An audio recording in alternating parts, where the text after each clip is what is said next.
পাঁচ ওয়াক্ত সালাতের পরে পড়ার জন্য দোয়া ও জিকির জানতে চাই।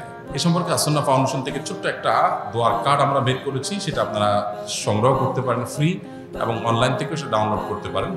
প্রত্যেক পাঁচ ওয়াক্ত ফরজ নামাজের পর নবী সাল্লাল্লাহু আলাইহি ওয়াসাল্লাম যে আমলগুলো করতেন এর মধ্যে এক নম্বর আমল হলো আল্লাহুম্মা আনতাস সালাম ওয়া মিনকাস সালাম তাবারাকতা ইয়া যাল জালালি ওয়াল ইকরাম পাঠ করা।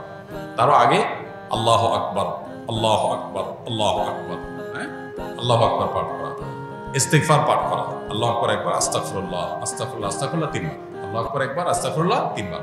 অনেকগুলো আমাদের মধ্যে আল্লাহু আকবার না, শুধুমাত্র ইস্তিগফার তিনবার, আস্তাগফিরুল্লাহ, আস্তাগফিরুল্লাহ, আস্তাগফিরুল্লাহ। এরপরে হলো আল্লাহুম্মা আনতাস সালাম ওয়া মিনকাস সালাম তাবারাকতা ইয়া যাল জালালি ওয়াল ইকরাম। এটা হলো সালাম ফেরানোর পর। এরপরে হলো আয়াতুল কুরসি, আল্লাহু লা ইলাহা ইল্লা হুয়াল হাইয়ুল কাইয়্যুম, পুরো আয়াতটা পড়া। তারপরে হলো সূরা ইখলাস, সূরা ফালাক, সূরা নাস একবার পাঠ করা।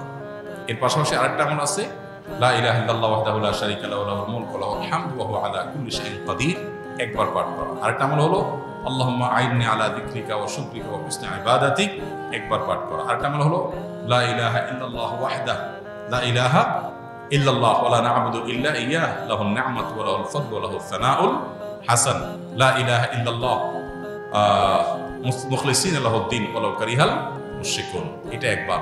এবং 33 বার সুবহানাল্লাহ, 33 বার আলহামদুলিল্লাহ, 34 বার আল্লাহু আকবার। এই আমলগুলো মোটামুটি পাঁচ ওয়াক্ত নামাজের পরে পড়াটা সুন্নাহ।